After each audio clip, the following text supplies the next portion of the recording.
పాలమూరు రంగారెడ్డి ప్రాజెక్టుకు జాతీయ హోదా విషయంలో సీఎం రేవంత్ రెడ్డికి చిత్తశుద్ధి లేదని దీనిపై ప్రశ్నించాల్సిన బీఆర్ఎస్ మౌనంగా ఉందని టీఆర్ఎస్ అధ్యక్షురాలు కవిత విమర్శించారు. ప్రధాని మోదీని రేవంత్ రెడ్డి అడగలేదు, బీఆర్ఎస్ ప్రశ్నించలేదంటూ ఎద్దేవా చేశారు. ఈ విషయమే ఆమె మీడియాతో మాట్లాడారు. మోదీ పర్యటనలో పాలమూరు రంగారెడ్డి ప్రాజెక్టుకు జాతీయ హోదా ప్రకటిస్తారని భావించినప్పటికీ మొండి చేయి చూపారన్నారు. మనకు పొదుపు సూత్రాలు చెప్పి ఆంధ్రాకు పైసలిచ్చి వెళ్లిపోరని మండిపడ్డారు. ప్రధాని పర్యటనలో తెలంగాణకు ఏం ఇవ్వకపోయినా ప్రధాన ప్రతిపక్షం ఎందుకు స్పందించలేదో చెప్పాలని డిమాండ్ చేశారు. ప్రజల ఆశీర్వాదంతో వచ్చే ఎన్నికల్లో టీఆర్ఎస్ అధికారం చేపడుతుందన్నారు కవిత.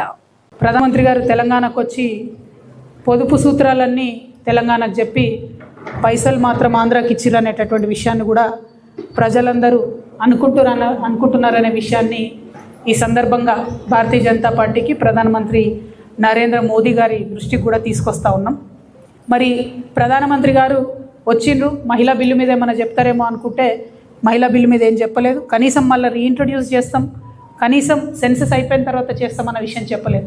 ఇక జరుగుతున్నటువంటి సెన్సెస్లో జనగణనలో ఓబీసీ కాలం పెట్టాలని ఎప్పటి నుండో మేము డిమాండ్ చేస్తున్నటువంటి సందర్భాన్ని తెలంగాణ ప్రజలకు మళ్ళొకసారి గుర్తు చేస్తున్నాం.